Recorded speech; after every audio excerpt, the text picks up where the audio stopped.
Tudo da Canção Nova em um só lugar. Canção Nova Play. O Senhor esteja convosco. Ele está no meio de nós. Proclamação do Evangelho de Jesus Cristo segundo São Lucas. Glória a vós, Senhor.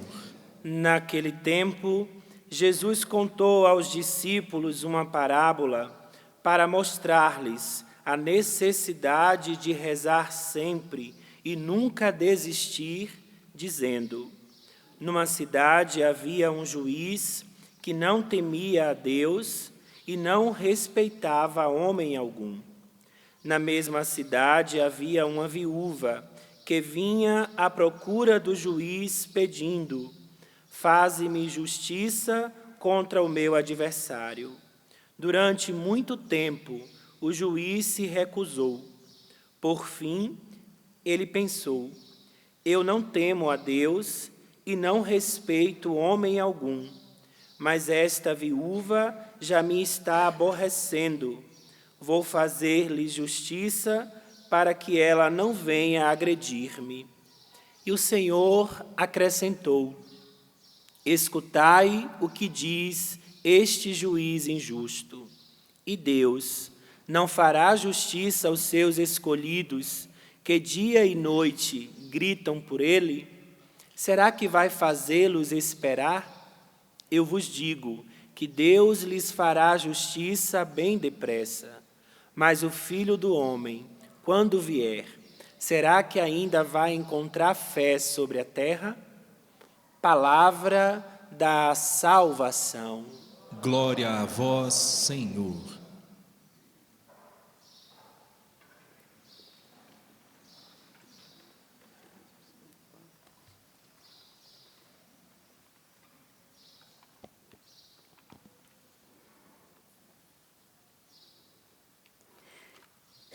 Meus queridos irmãos e minhas queridas irmãs, nós acabamos de ouvir por meio do Evangelho proclamado pelo Padre José Augusto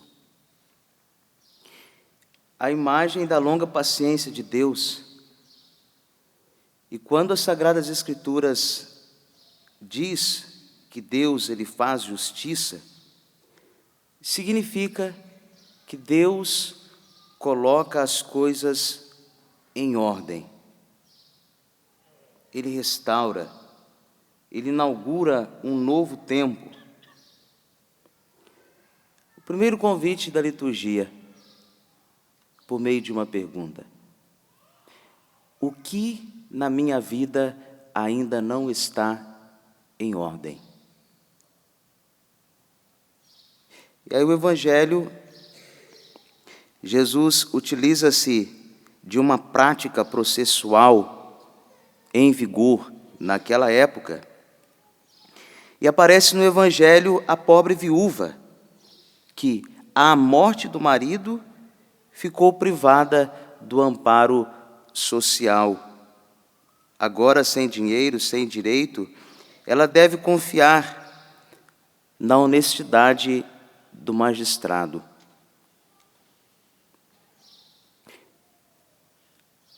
Em quem nós colocamos as nossas causas? E por que as colocamos? É a partir do Evangelho que nós compreendemos que a mulher, ela agora tem que defender os seus direitos. Pode se tratar de pendências judiciais ou dívidas que foram deixadas pelo esposo. Por isso, já faço uma orientação básica. Nós daqui a pouco estaremos às vésperas do Natal. Quantas pessoas endividadas no tempo do Natal? Cuidado! E depois, quando chega lá para o mês de janeiro, dia 15 de janeiro, não tem mais dinheiro, aí a pessoa fica toda preocupada. O pior é se morre e ainda deixa a dívida para os outros. As pessoas consumistas, é claro, estou abrindo um parêntese aqui a partir do que coloquei como possibilidade desta senhora do Evangelho. Mas uma reflexão que nós deveríamos nos fazer constantemente. Se eu morresse hoje, eu deixaria alguma dívida? Do ponto de vista existencial, será que eu deixaria alguma dívida no coração de alguém? O que eu deveria? Então, eliminar as nossas pendências. E nesta situação da mulher, ela pode apresentar a sua causa a um tribunal local ou a um juiz que resolva pessoalmente a causa por via administrativa. E Jesus pega exatamente este contexto para fazer uma aplicação àquilo que ele disse no início da parábola, sobre a importância de rezar sempre. Deus, como juiz, ele assumirá a causa dos seus eleitos e fará justiça àqueles que suplicam como defensor dos fracos, dos oprimidos, dos pobres. Nós somos os pobres, nós somos os oprimidos, somos os fracos, somos aqueles que estão esperando uma intervenção libertadora por parte de Deus. E todos nós que esperamos esta intervenção divina, nos perguntamos: por que a demora do Senhor? Todos nós que esperamos a intervenção de Deus, nos perguntamos: por que Deus está calado?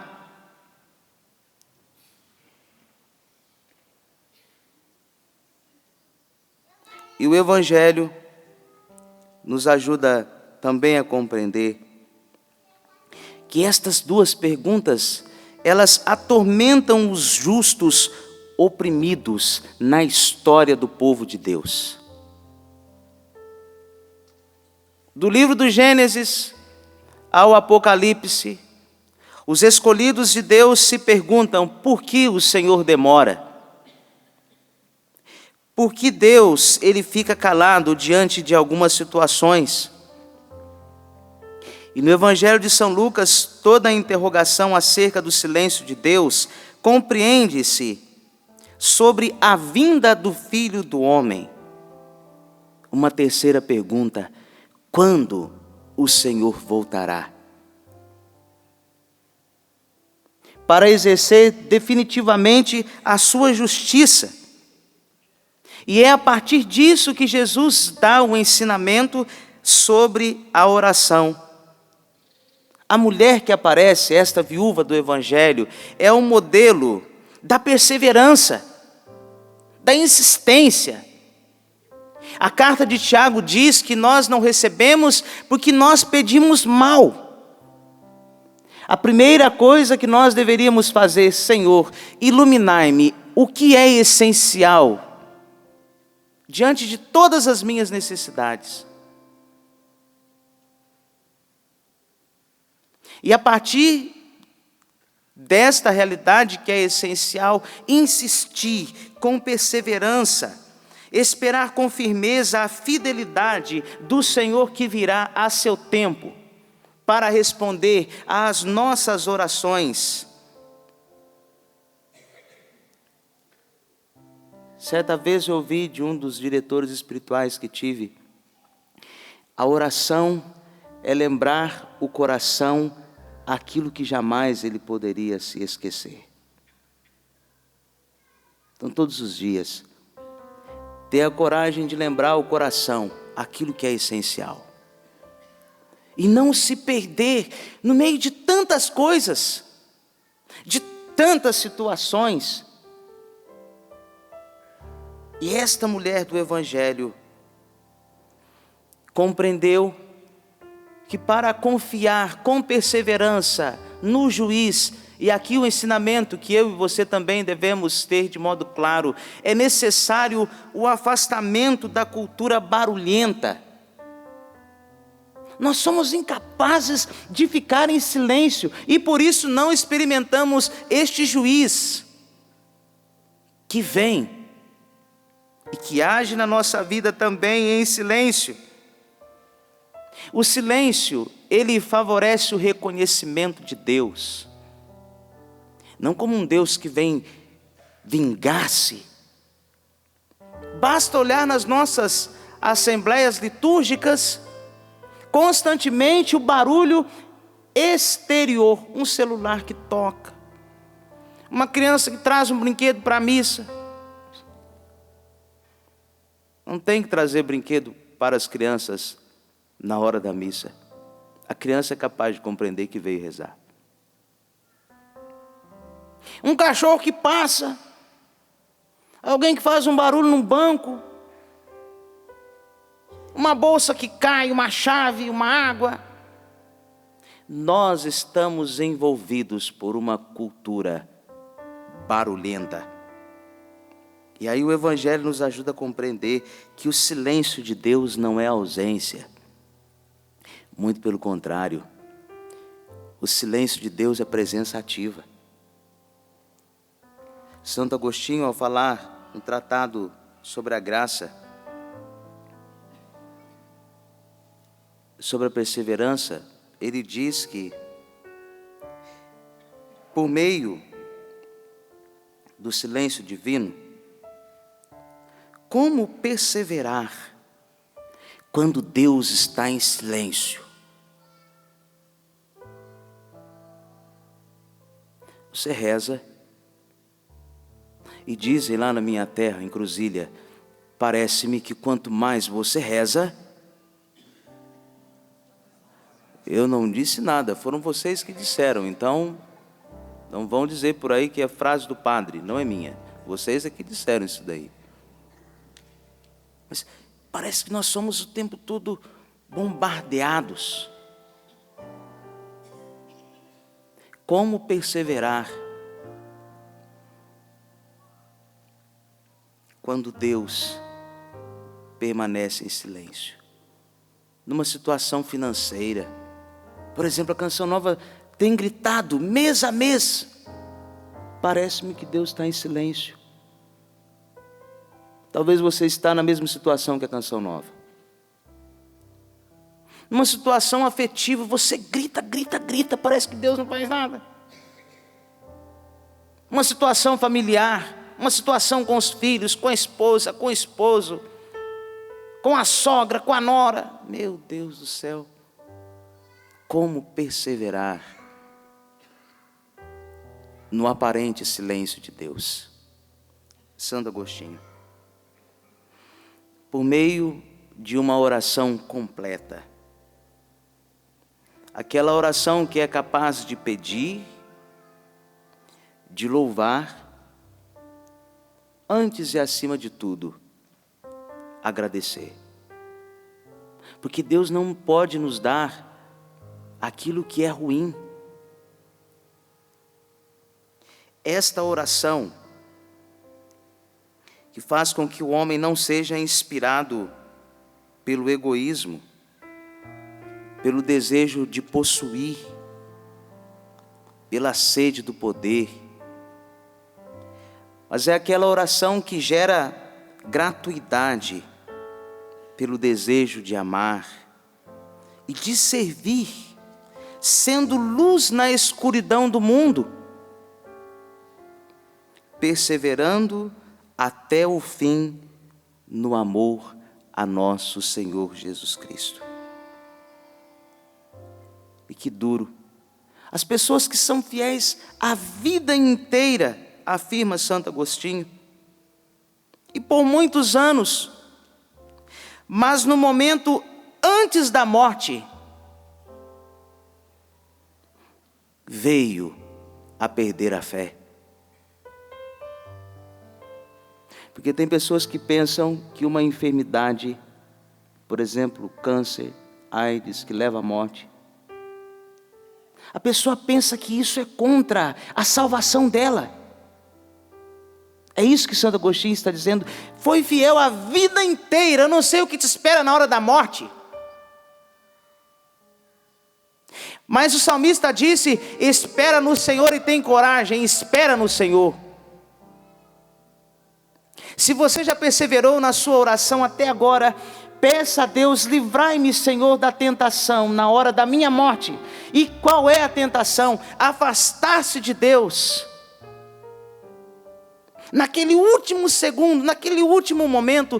Por isso eu tenho rezado constantemente: Senhor, se o Senhor perceber que eu vou morrer, por favor, me manda um padre, que eu estou te servindo. Tudo bem que eu não sou velho, mas imagine depois que servir a Deus. Morreu o padre Valdinei.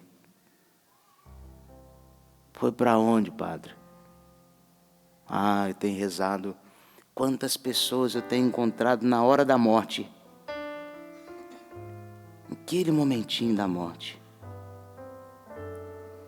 Uma senhora me dizia assim,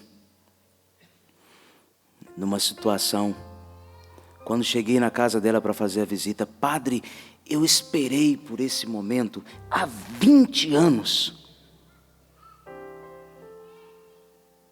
Aí eu pedi que todos saíssem da casa e falei: agora é o momento da graça para esta senhora. Você precisa pedir: dai-me um padre na hora da minha morte. Deus nos livre de perseverar dia após dia, rezando, lembrando o coração aquilo que ele não poderia esquecer-se, e no momento da morte acontecer o que Santo Agostinho disse no Tratado da Graça: veio a perder a fé. Por vontade própria abandonou Deus. Aí você vai me dizer: mas padre, eu tenho tanta vontade de deixar Deus, tanta vontade de deixá-lo. O que eu faço, padre? Deus tem o poder de desviar do mal para o bem as nossas vontades. Foi o que viveu Santa Isabel da Hungria, conhecida como a princesa entre os pobres, que gostava de música, danças, jogos, mas depois da sua conversão compreendeu o que está na primeira leitura. Foi uma grande cooperadora da verdade. Mateus 25, 36 seguintes. Praticou as obras de misericórdia. Peça a Deus hoje a graça de ir até o fim, até que aquele momento em que a morte vai te separar desse mundo, fisicamente falando, mas você vai permanecer presente no coração das pessoas que você teve a coragem de praticar as obras de misericórdia, corporais e espirituais. Bem-aventurados os puros, os pobres, bem-aventurados os misericordiosos, porque alcançarão misericórdia.